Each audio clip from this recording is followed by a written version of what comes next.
Super ಬಜ್ಜಿ ನಮ್ಮೂರ ಹಳ್ಳಿ ಬಜ್ಜಿ ರೀ. ರೊಟ್ಟಿ ಮಾಡಿದ್ರು ಪಲ್ಯ ಮಾಡಿದ್ರು ಅಡಿಗೆ ಹೋಗಿ ಕೆಲಸ ಮಾಡಿದ್ರು ಬರೋದು. ಇದು ಬಿಟ್ಟು ಮತ್ತೇನ್ರಿ ಹಾಕು ಸಿಗೀಪು ಹಾಕು.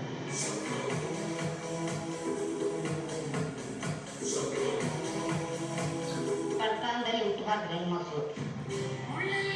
ಬಡತನ ಹುಟ್ಟಿದ್ರು ಬಡತನ ಮನೆಗೆ ಕೊಡೋದ್ರ ಅಲ್ಲ ರೀ. ನಮ್ಮ ಯಜಮಾನ ಮದುವೆ ಮಾಡ್ಕೊಂಡು ಒಂದು 10 ವರ್ಷ ಇದ್ದಾರೆ ನೋಡ್ರಿ ಜೊತೆ. 10 ವರ್ಷ ಆದ್ಮೇಲೆ ಅವರು ಸರಿವಾದ್ರು. ಸುಮ್ಮಂಗ ಈಗ ಕೂಲಿ ನಾಲಿ ಮಾಡ್ಕೊಂತ ಬರ್ತದೆ. 3 ರೂಪಾಯಿ ಕೂಲಿ 3 ರೂಪಾಯಿದಾಗ ಬದುಕಿ ನೋಡ್ರಿ. ಇವಾಗ ಮದುವೆ ಮಾಡ್ತೀವಿ. ಮದುವೆ ಮಾಡೋಣ ಸ್ವಲ್ಪ ಸಾಲ ಆಯ್ತು. ಮದುವೆ 1 ದಿವಸ ಆಯ್ತು ರೀ. ಮದುವೆ 1 ದಿವಸ ಆಯ್ತು. ಸಾಲನ್ನು ಬೆಂಗಳೂರು ಬರ್ರಿ. ಹಿಂಗೆ ಕರ್ಕೊಂಡು ಬೆಂಗಳೂರು ಗೊತ್ತಿದ್ರಿ ಬೆಂಗಳೂರು ಅನ್ನೋದು. ಬೆಂಗಳೂರಿಗೆ ನಮ್ಗೆ ಒಳ್ಳೆ ಮೇಡಮ್ ಸಿಕ್ಕಿದೆ. ಅವರು ಮಾಡಿ ಅವರು ಬುಟ್ಟಿಗೆ ಹಾಕಿದ್ರು. ಆ ಬುಟ್ಟಿಕಲ್ಲೇ ಕೆಲಸ ಮಾಡ್ತಿದ್ದಾರೆ. ನಾನು ಗುಡ್ಸೋದು ಒರ್ಸೋದು ಹಿಂಗೆ ಈಗ ಹೆಂಗೆ ಮಾತಾಡ್ತಾರೆ ಹಿಂಗೆ ಮಾತಾಡ್ತಿರ್ತೀವಿ ಬೇರೆ ಕೂಡ ರೀ. ಅದೇನೋ ಒಂದು 4 ಇಷ್ಟ ಆಯ್ತದ್ರಿ ಅವ್ರಿಗೆ.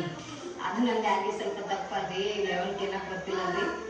ಆ ಲೆವಂಟಿ ಇದ್ರಂಗೆ ಆಗ್ಬಿಟ್ಟದ್ರಿ ಕೇಳಾರ್ರಿ ಅಂಗಡಿಯಾಗ. ಲೆವಂಟಿ ಅಂದ್ರೆ ಏನು? ಅದು ಏನು? ಸಕ್ಕರೆ ರೀ, ಶುಂಠಿ ರೀ, ಚಾಪುಡಿ ರೀ, ನೀರು. ಅದರಿಂದ ಸ್ವಲ್ಪ ಫೇಮಸ್ ಆದ ಬಿಗ್ ಬಾಸ್ ಇದೆ. ಬಿಗ್ ಬಾಸ್ ಎಲ್ಲಿ ನೋಡ್ತೀರಲ್ಲ ಬಿಗ್ ಬಾಸ್. ಯಾವಾಗ ಬೇರೆ ನೋಡೋದು ಬಿಡೋದು. ಎಮ್ಮೆ ಚಂದ್ರಿ ಏನು ಗೊತ್ತಿಲ್ಲ ನಿಮಗೆ. I am not in danger. I am in danger. One more I am not in danger. I am in danger. ಏನು